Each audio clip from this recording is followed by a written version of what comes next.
Су ресурстары маркетинг жауапкершілігі шектеулі серіктестігі тазарту кешенінің жұмысын қатаң бақылауда ұстайды.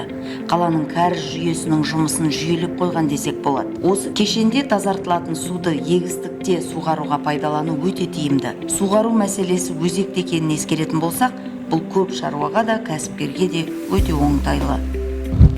Биыл біз ағын суды тазаланғаннан кейін пайдалану мақсатында су ресурстары маркетинг жауапкершілігі серіктестігіменен келісімшарт арқылы Анарбек Оңғарыш орманның басшылығыменен келісімшарт түзедік.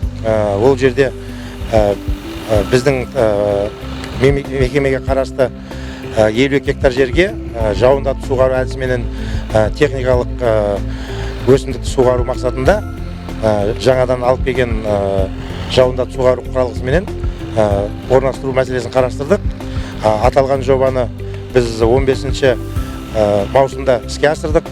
Бүгінгі таңда су жинауыш аумағынан 2,5 шақырым қашықтықтан жаңағы труба желісін тартып, құбыр желісін тартып, біз қазір суды алып отырмыз. Бұл егістік аумағын суғару біраздан бері мұңға айналған еді. Жауындатып суғару әдісін қолдану үшін су көп жұмсалады және уақыт та көп кетеді. Сондықтан тазарту қондырғылары кешенінен егістікке құбыр тартқан ең тиімді іс болып тұр. Ғабит Тұрғынбековтың айтуынша, жұмсалған қаржысын шамамен 3 жылда өндіріп ала алады. Ең бастысы суды тегін пайдаланады.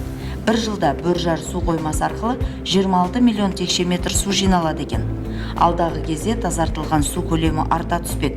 Себебі тазарту қондырғылар кешені бүгінде үлкейтіліп жатыр.